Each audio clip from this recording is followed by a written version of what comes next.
What's going on, everyone? Welcome to week 1 of the WSS off-season, where we're going to be taking on Linkz, coach of the Portugal Palpitoads. So yeah, definitely excited for this week 1 game here.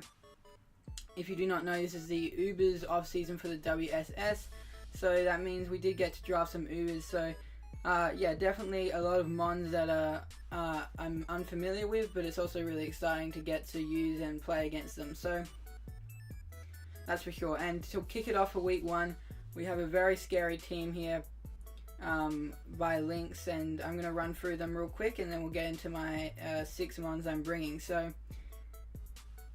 first of all, if you do not know my team consists of Ho, Garchomp, Tapu Koko, Alolan Muck, Fortress, Celebi, Mismagius, Hawlucha, Primarina, Smeagol, and Dewojan. And my opponent has a team of Giratina, Solgaleo, Tapu Bulu, Volcanion, Umbreon, Gligar, Mega Abomasnow, Hitmonlee, Electivire, Garbodor, and a Selgor. So his team is actually terrifying. He has 2 insane Ubers in Giratina and Solgaleo. Obviously Giratina is an absolute nightmare to try and kill. It's so bulky, it's insane. And then Solgaleo, I'd say it's probably the biggest threat to my team. It's so scary for my team to deal with. It's got a lot of options in terms of what it can do, but I'd say versus my team, the scariest option he can bring is a Choice Scarf. A Choice Scarf Solgaleo, I really do not have a lot of responses to. So yeah, I'm definitely expecting, probably if he does, well, he's obviously going to bring the Solgaleo, but I'm definitely expecting that to probably be a Choice Scarf set. He has other threats like Tapu Bulu, Volcanion. Both of them are very annoying, and obviously with the grassy terrain, that's going to weaken ground type attacks for stuff like his Solgaleo and Volcanion to benefit from. Even stuff like Electivire and Garbodor. And then he has this insane, well, very solid versus my team at least, core of Umbreon and Gligar, which defensively is really annoying for my team to deal with. It shuts a lot of stuff down, like my Garchomp, for example. As you can see, I'm not bringing Garchomp here. I heavily considered bringing it, but I ultimately decided not to because of the combination of Umbreon and Gligar, and I think that core is going to be really annoying to deal with. And those are actually 2 of his best mons for stopping some of my potential win cons in this game. So I don't want to be able to get shut down by those 2. Obviously the grassy terrain would also be annoying for my Garchomp, but there was some potential options I could do with stuff like a special Garchomp set, or even like Stomping Tantrum on it. So there were options in terms of what I could do, but I did decide not to bring the Garchomp here. So anyway, that was a mon I was heavily considering, but besides that, I was pretty confident in this team I'm bringing right here. So let's go ahead and jump into this. So first of all, as you can see here, we have Tapu Koko with the Fairy MZ, Volt Switch, Dazzling Gleam, Hidden Power Ice, and Brave Bird. 196 HP, 36 defense, 168 special attack, 108 speed with the mild nature. So let's run through this EV spread real quick. 108 speed is enough to outspeed his Solgaleo. This is another kind of, I guess, weakness to his team. Barring the Selgor, his next fastest mon is a Solgaleo, which is 97. So he has nothing above the base 100 mark, besides that a Selgor. So that's definitely something to note there for sure. I don't have to run much speed. 168, and I went with a mild nature to hit as hard as possible. I have stuff like Dazzling Gleam to be able to hit the Giratina in combination with the Fairy MZ. We can hit stuff like Giratina, Bulu for a lot of damage, Umbreon, and yeah, I feel like it's just going to be really nice. Hidden Power Ice is obviously there for the Gligar, can do a lot. I believe a Dazzling Gleam into a Hidden Power Ice has a good chance at killing the Gligar. I don't believe it always kills, but I think it has a good shot at it. And yeah, I have Brave Bird on there specifically for the Tapu Bulu.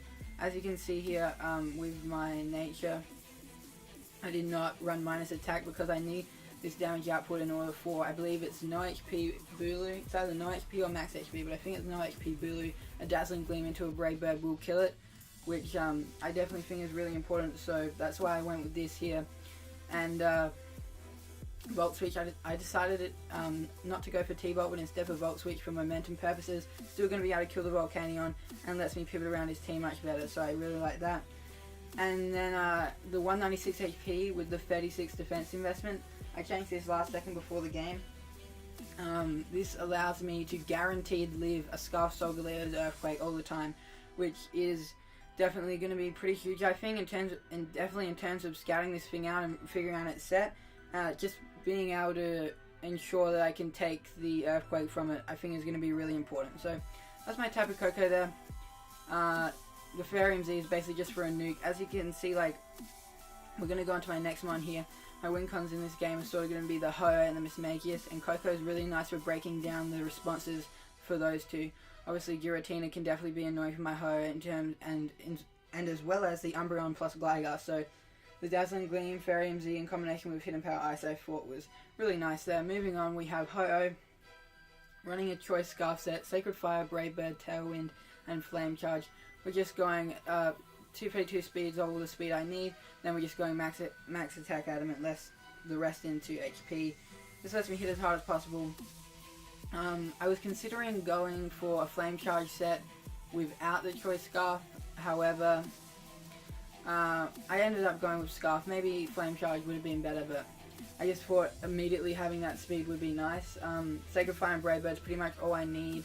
It hits his entire team. Like, he has very limited responses. Like I said, it's mainly just the Giratina, the Gligar, and the Umbreon, which are going to be a problem for it. The Tailwind I have on there as a sort of a last-ditch effort. If I can get the Tailwind up for my Mismagius, that could be really good late game. And then Flame Charge is just in case I get knocked off. I really didn't need a last move here. And to be honest, the only thing that's going to knock me off is going to be like a Gligar, which I'm not going to be staying in on anyway. So there's really not much point for Flame Charge, but we just have it on there anyway. This is definitely going to be one of the win cons for this game here. Next up, we have Primarina. Just rocking a max HP, max defense Primarina. This is my Solgaleo response, quote-unquote response. The Solgaleo's Sunsteel Strike still does like 40 to 48 to this thing. So yeah, like, I don't really have many good options for this. Like, I could have gone with Garchomp, but I thought Primarina would be better. The reason is because Garchomp gets shut down by his core of Umbreon and Gligar, whereas Primarina beats that core with the combination of Surf and Moonblast. So that's why I decided to go with that. And then, obviously I'm not going to be able to do a ton of damage to the Solgaleo, but just having something that can respond to it and hit it for decent damage in return with Surf, I thought was definitely important, and it was better than nothing, that's for sure. I have Sub plus Hidden Power Poison. If I can sub up on something and force a switch, like the Gligar, like the Umbreon, stuff like that, and then if he thinks he can just switch into his Bulu and have that be a response, yeah, well, it's not going to work because we have the Hidden Power Poison. So that's Primarina there. Next up, Fortress. Again, just max HP, max defense. Leftovers, Spikes, Toxic, Volt Switch, and Rapid Spin. This is sort of meant to be at least a switch into the Tapu Bulu, because otherwise that thing can be really annoying for my team, especially if it's like banded or something. So I have Spikes on here because that's going to be really important in terms of chipping down his team for stuff like Ho and Mismagius. The Spikes, I think, are going to be really important, so I'm definitely going to try to get up at least a layer of Spikes. Toxic is there just mainly as a way to be able to do something to the Giratina. I get he has Heal Bell with Umbreon, but still I thought having Toxic on it was worth it. Volt Switch is a means of momentum, being able to pivot in and switch out, and then we just have Rapid Spin because I don't want rocks up on my side of the field, obviously. Next up, Mismagius. This is our other sort of win con. We have the Colbur Berry, Nasty Plot, Shadow Ball, Dazzling Gleam, Mystical Fire. Just 192 speed Timid, that lets me outspeed Solgaleo. Then just max special attack with the rest into HP. I didn't really know items around this. A Z-move would have been preferable, but obviously this isn't one of my Z-move users, so I just put a Colbur Berry on it. I really wasn't sure what to put. However, this will let me take stuff like Knockoff from Gligar a bit better, and like a Foul Play from Umbreon. Help me set up on it a bit, so I just went for Colbur. And then Nasty Plot with the combination of Shadow Ball, Dazzling Gleam, Mystical Fire hits his entire team. It's going to be a real problem for his team. Like, it's going to outspeed everything on his team, obviously, barring Scarfers. So, yeah, definitely a big problem for him. And then finally here we have the Muck with the Figgy Berry, and I have Poison Touch on it by accident. I messed up the ability. This was supposed to be Gluttony, but I messed it up, and you're going to see how that has an impact on the game.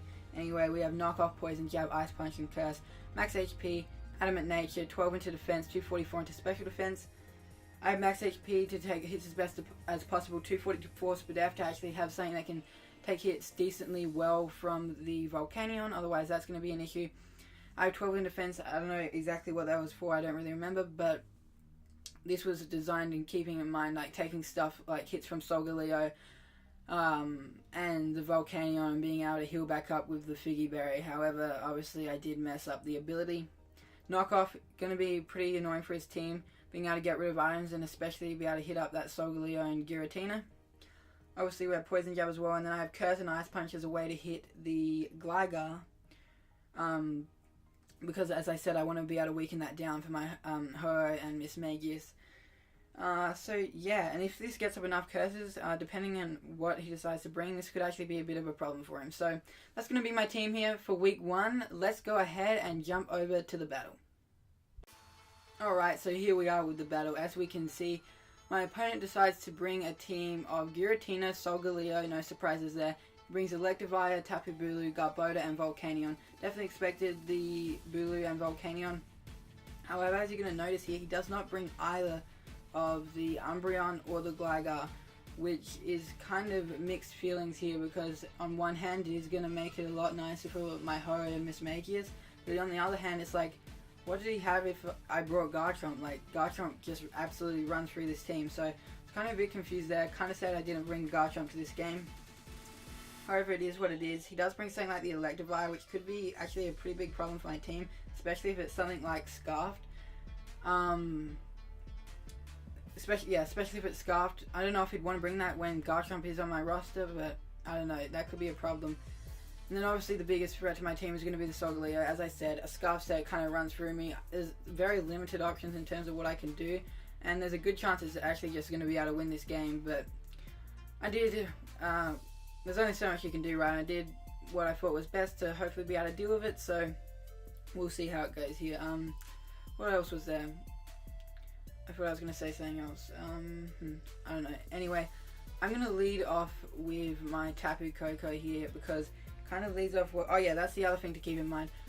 If this isn't like a Scarfed Electivire, like I've got to be careful about when I click Volt Switch with my Koko and my Fortress, because if I give the Electivire a speed boost, that could be a big problem. So I have to kind of be cautious in terms of what I click with Koko and Fortress, but yeah, anyway, I'm going to leave with my Koko here because I think it's just a great lead versus anything.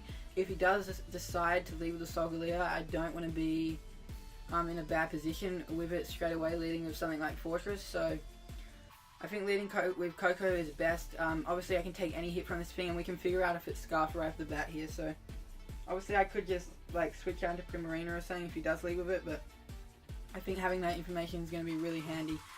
And my Koko can always live it. So although it's a big blow to Koko, I think it's what's best. And as you can see here, he's going to lead off with the Solgaleo. Reveal he's Scarfed. We eat the Earthquake, and I can go for a Volt Switch, get the momentum out of here. Obviously he's locked into Earthquake now. Let's slow this down a bit. Yeah, he's locked into Earthquake now. That gives me a chance to go into my Miss Magius and fire for free Shadow Ball, revealing he is in fact an AV Volcanion, which is actually going to be really annoying for my team in general. This Volcanion can be a problem. I go into my Muck, however, go for a knockoff, and we do go for that there, get rid of the Garbodor's Rocky Helmet. And yeah, obviously we go below half and we don't get the Figgy Berry. This is when I realized I messed up my ability, and that sucked for sure. Anyway, I am going to switch out here into my Fortress, as he's just going to go for a Stomping Tantrum. I'm going to take this as an opportunity to get up a layer of spikes, because I think that's definitely going to be important here in terms of helping Ho-Oh out and Miss Magius. So I go for a spike here. Obviously he does get the Volcanion in and I am forced back out. However, I can trigger my Figgy Berry here. And we can get health back there. Be able to take that hit from the Volcanion here. Just going to go for another knockoff, I believe. Yeah, as he goes into Garbodor, takes the spike, takes the knockoff, and he's going to decide to get up a layer of T-spikes here. As I'm just going to go for another knockoff. I don't want to go into Fortress and allow him to get his Volcanion back in for free, because I have very limited switch-ins to it. So I do go to Fortress here now though. The Volcanion is definitely going to be an issue here though. I do decide to go for a Volt Switch here, I believe, to get momentum. I didn't think he'd go Electivire there, and if he went Volcanion, I didn't want to lose all momentum. So he does go into his Giratina. I can go right back out into my Muck and I get another knockoff here. He's going to lose an item on something, or he's going to sack off his Garbodor. That's exactly what he does. So that's going to go down here. We do get rid of that. Oh, and also by bringing back in the muck, I get rid of the T-Spike, which is definitely very helpful in keeping Coco alive, especially. Now he goes into his Electivire, goes for the Wild Charge, kills me. I don't really have a great switch into the Electivire, so I just let the muck die there. Now I have a chance to get into my Ho-Oh and fire off a Sacred Fire here. It will kill from that range. This is where I was wondering if he was Scarf, because if he was Scarf, I had not too many options in what I could do. He's not Scarf though. Otherwise, I think he would have stayed in there. But as you can see, we do nothing to the Volcanion. I'm going to go into my Primarina here on the Steam Eruption. Now knowing he's got the Sludge Wave or Sludge Bomb, I'm going to go back into my Ho. This is going to be able to let me reset and go for a Brave Bird instead to be able to knock the Volcanion out from this range. This forces him out into his Giratina here. Thought he could go Solgaleo, but obviously that's going to be a bit risky if I do decide to click the Sacred Fire. So that does a decent chunk. I believe this reveals to be a defensive Giratina, so get some information on that there. He's going to decide to go for a defog here. I get my Fortress back in. And now here's kind of difficult because I don't want to Volt Switch as he goes into Electivire, because at this point I'm looking really vulnerable to a Electivire with a speed boost. Obviously my Coco will die, my Ho-Oh's not going to want to take it, neither does my Primarina and my Miss Magius either. So I have to be really careful about clicking Volt Switch here. I actually can't really click Volt Switch at all. So I just get up another layer of spikes, get a Toxic off on this as he does reveal to be Wisp plus the Hex, which, yeah, definitely nice from him. Weakens my Fortress all the way down here. As he is going to go into Bulu. I do Volt Switch here though, I believe. No, I Hard Switch because I don't want to let the Electivire have that opportunity. I Hard Switch into my Ho-Oh knowing I can take anything from the Giratina. Don't care about the Will-O-Wisp or the Hex.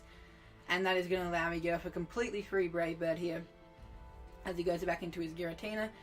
And yeah, with this, it is a roll, I believe, in my favor to kill the Giratina from this range. Maybe not, but if I get the same roll as last time, it kills. Unfortunately, he does live on 1, which allows him to get off a defog, which is definitely pretty annoying because I wanted that spike up on the field. However, that's just the way it goes sometimes. So I can Brave Bird again here to kill this thing off. We get rid of one of his Ubers, but he still has that terrifying Solgaleo there. And he's going to opt to bring his Electivire in here, so I am forced to switch. I'm just going to sack my Fortress here. I still don't really know what this Electivire's item is. All I know is it's probably not going to be Scarfed, or he would have kept it in before, I feel. So I am going to go into my Coco here. I can go for the Z Dazzling Gleam and pretty much get a kill on something. He's not going to want to go into his Solgaleo, I don't think. So he is going to go into his Bulu. I can go for the Twinkle Tackle into a Brave Bird to kill this off. He does reveal to be, I believe, max HP Bulu. Going to go for the Protect here to get his health back. Doesn't matter, he's still in range of a Brave Bird. All that means is I couldn't click Dazzling Gleam anymore. I had to click Brave Bird, but I was going to click Brave Bird anyway. I can live the recoil no matter what. He does go into his Solgaleo now. Takes absolutely nothing from that, and the threat is back in. I'm going to be forced here to switch out into my Primarina because it's my only response to this thing. As he is going to go for a Stone Age, kind of catch my Ho-Oh on the switch in there. But yeah, I was definitely not risking that at this point. I need my Ho-Oh. So he's locked into Stone Age here. This is a perfect opportunity to go for a substitute, I felt. I did think he might go Bulu here, but Volcanion also makes sense. If he went Bulu, I could have caught it with a Hidden Power Poison. But yeah, he's going to go Volcanion. I can at least chip it down a little bit here with the Moonblast. Get it as low as possible. But yeah, this Volcanion's a threat here, and here's the problem here. So basically the Volcanion's in now, and it gets a kill. Like, he could go for Sludge Wave, and that could allow me to switch out into like Ho-Oh or Miss Magius, but he really has no reason to not click Steam Eruption because I can't touch this thing at all. And I am forced to keep my Primarina around for that Solgaleo, otherwise that thing, Scarfed, is just going to sweep through me, right? So I have to keep my Primarina healthy. I'm forced to sack something off here. Has no reason not to click Steam Eruption, so I just go out into my Miss Magius here, thinking I'm just going to sack it and going to be hoping on Ho-Oh to somehow pull this out, but it's looking very rough at this point. I think he will have it here. If he just clicks Steam Eruption. However, for whatever reason here, as you're going to see, he decides to switch out into Electivire, and this made zero sense to me. So I got onto my Miss Magius, thinking I'm just going to sack it off here. However, he made the switch out into Electivire when he could have got a kill, so that was huge for me, giving me a really big opportunity to get another chance at this here. and now I'm in versus the Electivire. He told me after the game he thought I was going to switch into my Ho-Oh. But in that case there was no reason not to go for Steam Eruption because it still killed my Ho-Oh. He didn't think the Steam Eruption would kill me. The only way it didn't kill, I believe, was if I was like super bulk invested, but I wasn't, so yeah, I guess he just didn't run the calc on that or something. Anyway, I'm in with my Mr. Magius against the Electivire here. I could just Shadow Ball to put this thing in range of a Dazzling Gleam from my Coco. However, I believe at this point if he clicks Wild Charge, the recoil will put him in range for Dazzling Gleam anyway, so I'm just going to Nasty Plot up here because he can't actually kill me with anything, and I don't know what his item is. After the game he did tell me that he was banded, so he would have killed me if he Wild Charged. However, I didn't know that, and I figured going for the Nasty Plot was fine here anyway, seeing he was going to put himself in range regardless, I believe. Might be wrong on that, I'm pretty sure he was going to be in range regardless though, so I'm going to go for the Nasty Plot here as he switches again, which is definitely very interesting. So now he's staring down a +2 Mismagius that's at max HP. It's definitely a bit of a problem for him here. He made 2 questionable switches there, and now I'm just in a fantastic position to win this game, because the only way he's going to be able to kill me now is with the... I can go for a Shadow Ball, knock out the Bulu, is with the Solgaleo, and the best move he can hit me with is Sunsteel Strike, and that is a roll to kill. It's about a 50-50 roll in terms of whether it kills or not. However, as you're going to see again here, he decides to go into Volcanion before the Solgaleo here, and Shadow Ball to this AV Volcanion. I believe it does 45 min, so I feel like it was better to just go Volcanion first and try that out. However, he goes into this, and we do pick up the kill there with Shadow Ball. Now they did 45 min or 46 min, so that thing was down. Now he goes to the Solgaleo. He has to get the roll here with the Sunsteel Strike. He doesn't get it. We eat that. Mismagius living on 2 and picking off the kill with the Shadow Ball there. I figured that there was no reason for me not to go for that, because if he doesn't get the roll, I win the game, and if he does get the roll, I still have my Primarina at full health, and I'm going to be able to deal with the Solgaleo plus the Electivire from that point onwards. So it was just a no drawback to just stay in there. We do kill that off, and then finally here he is going to have the Electivire, which I can just go for the Shadow Ball and kill as well. So Mismagius picking up 4 kills at the end there. What was originally supposed to just be a sack turned into a complete reverse around and won the whole game. So yeah, GG to Linkz. Definitely a good game. I thought he had me. The Solgaleo plus that AV Volcanion I thought was really nice on his part. However, I guess just to I don't know, misplays on his part really just let that whole game turn around from him having me in a favorable position to where he could just win the game to a complete reverse where I win the game. So yeah, I don't know how it would have gone if I would have sacked my Mismagius there and he would have just Steam Eruptioned, gone for the Steam Eruption. It would have been difficult for me to win from that point, honestly. Like, I was going to try and hopefully pull it off with Ho-Oh, but I don't know if I actually would have been able to. I think it was more favourable for him, to be honest. So yeah, definitely some plays here which I got pretty lucky in, that's for sure. Not lucky in terms of hacks wise, but more so lucky in terms of just the decisions he decided to make. However, we'll definitely take that 4-0 win. The 4-0 is no comparison to how close the game actually was. But yeah, that is going to wrap up week 1 here. I hope you guys all enjoyed. We have Mismagius picking up 4 kills here, I believe. The kill leader for the season so far, just from week 1. So that is definitely awesome. Mismagius really putting in that work there. So yeah, thank you guys all so much for watching. I'll see you all for week 2. Peace.